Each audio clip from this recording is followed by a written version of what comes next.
Another mass shooting, this one in Pittsburgh, and evidence of a racial motive. And splitting Microsoft in two, what the government's plan could mean to you. This is the CBS Evening News with Dan Rather. Good evening. Dan is off tonight. I'm John Roberts. There were new aftershocks today from the U.S. government raid that snatched Elian Gonzalez from his Miami relatives. The city's police chief quit one day after the city manager was fired. And 911 tapes were released capturing panic as the raid went down, a raid most Americans say they support. Congressional Republicans apparently have gotten that message, as CBS's Byron Pitts reports. Byron. Well, John, those hearings scheduled for next week have been postponed. We have all seen the pictures.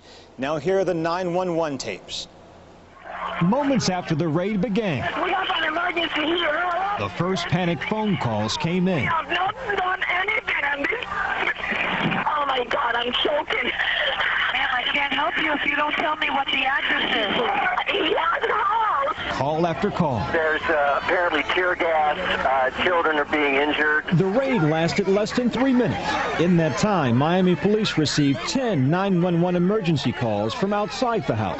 Ma'am, calm down. Ma'am, calm down. Those phone calls reflect the tension even veteran INS agents said they could not have imagined. Overwhelmed, frankly, by individuals who gave it their best shot in an attempt to prevent the execution of that search warrant. James Goldman was the lead INS agent at the front door. If they had let us in, he says, the show of force would not have been necessary.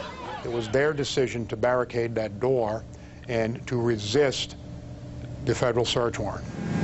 After 2 weeks of aerial surveillance and undercover agents mixed in with the demonstrators, federal investigators say they had evidence people in and around the Gonzalez house were armed.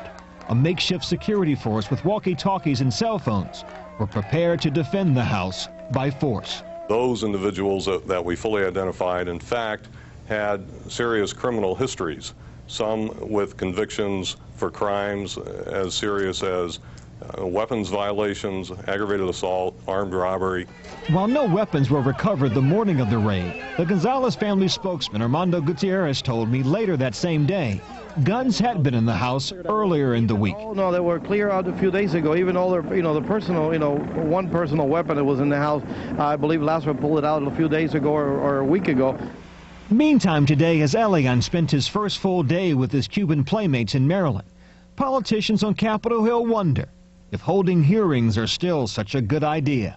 It should not be allowed to be perceived as a political issue captured by the Congress. After all, the Congress is not a child custody court. INS called the raid Operation Reunion. Members of Congress will conduct their own operations this weekend, trying to figure out what's next. John? Byron Pitts on Capitol Hill, thanks. Now to Miami, a city whose government is in turmoil nearly 1 week after the raid. CBS's Jeffrey Kaufman is there. Miami's police chief came out with both guns blazing. I refuse to be the chief of police in a city that has someone as divisive and destructive as Joe Carollo's mayor. With that, the chief resigned, the second casualty at Miami City Hall in as many days. Mayor Joe Carollo had ordered his city manager to fire Chief William O'Brien. When the city manager refused, I hereby remove you from your position as city manager. The mayor fired him. I'll be damned if I'm going to let anybody, as I walk out the door, make me feel that I've done anything wrong. Miami is suffering from a serious case of Elian aftershock. The mayor, who has strong support in the Cuban-American community, is still smarting because Chief O'Brien didn't give him advance notice of last weekend's early morning raid, in which little Elian was seized. I was bound by law, but even if there hadn't been a law, there's no way I would have let him know about it. The mayor insists the house cleaning has nothing to do with Elian and everything to do with personalities. The chiefs... I wouldn't trust him to lead a Girl Scout troop. And the city managers. Mr. Warshaw has tried to portray himself as the great white hope, when in fact he's been the great white fraud. This is a city that was rocked by riots in the 80s and inundated with immigrants. In the 90s, it was socked by Hurricane Andrew, and City Hall was mired in corruption scandals. But even after all that, This week's purge has longtime residents scratching their heads. Well, I think the mayor's off the chain. I think the Cuban-American community is off the chain. I think Miami is coming apart in front of the whole world, and it's embarrassing. With each passing day, the chasm that separates Cuban Americans from the rest of this city grows, and tomorrow it could get even wider. The exiles are planning a mass demonstration. With so much sniping, there's no time for healing. John? Jeffrey Kaufman in Miami, thanks. A shooting spree today in suburban Pittsburgh has left 5 people dead and 1 wounded. It began in affluent Mount Lebanon, where a woman was shot dead in her home. 2 men were then killed at a Chinese restaurant and 1 at a martial arts school. 2 more were shot at an Indian grocery, and then shots were fired at 2 synagogues. Police have a suspect they describe as a neighbor of the first victim in custody. Ken Rice of CBS station KDKA is in Robinson Township, Pennsylvania with more. Ken? John, this was a spree of gunfire stretching across 2 counties to the south and west of Pittsburgh, the second mass shooting with apparent ethnic connections in this area in just the past 2 months. As you said, 2 Asian men, employees of a Chinese restaurant, killed at the place where they worked. Also, 2 Indian men shot outside an Indian grocery store, 1 of them killed. A student killed inside a karate school. A woman, possibly the suspect's neighbor, killed inside her home. And finally, bullets fired at the doors and windows of 2 local synagogues. No one injured at either location. Late today, police arrested a local man, 34-year-old Richard Baumhammers. In addition to the murder charges he's facing, the FBI confirms they are also looking into a possible hate crimes investigation. Reporting from Robinson Township, Pennsylvania, Ken Rice for CBS News. John? Thank you very much, Ken. The U.S. Justice Department made it official today. It asked a judge to split the computer software giant Microsoft into 2 separate companies, only one of which could be headed by Bill Gates. With the legal battle far from over, CBS's Cheryl Atkinson has more about the Microsoft breakup plan and what it might mean to consumers. Cheryl? John, today was the first time since the government has filed to break up a giant monopoly since the 1980s, when AT&T was split up into 8 baby bells. The Justice Department wants to split Microsoft into 2 competing companies, one that sells the Windows operating system, the other to handle software and browsers. Only one would keep the Microsoft name, and Bill Gates would have to choose which company he'd own stock in. After the separation, the 2 companies will be barred from colluding with one another. We do not believe the courts will uphold these radical regulatory suggestions. Today, almost all of the world's personal computers use Windows. Only, say critics, because Microsoft has unfairly locked out the competition.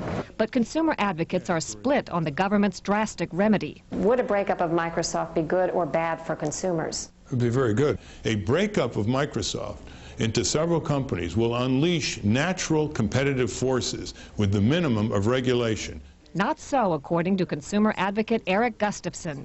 Well, it's bad for consumers because he says a breakup will convert a simple buying experience into chaos, where customers won't get their operating system, browser, and software all together. it'll make this much more confusing and complex for consumers who will have to go out and assemble, if you will, a product that was able to be delivered to them by Microsoft Corporation. Talk of a breakup worries some consumers, too. Ken McDonald, shopping for a computer today, is also a Microsoft shareholder. And I think for them to break it up would be a disservice to the American people as well as the people around the world. Then there's financial advisor Jeff Mitchell, also computer shopping today, but figuring more competition can't hurt. Anytime you have a marketplace where you have a lot of competitors, then obviously that's going to drive down the final price to consumers.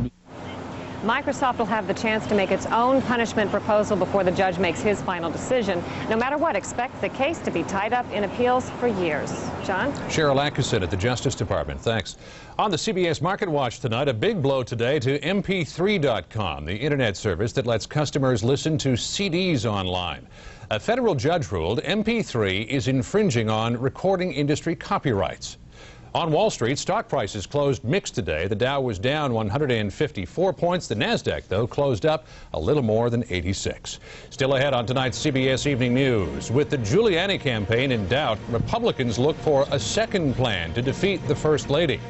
And 25 years later, one man's dramatic account of the final hours of the war America lost.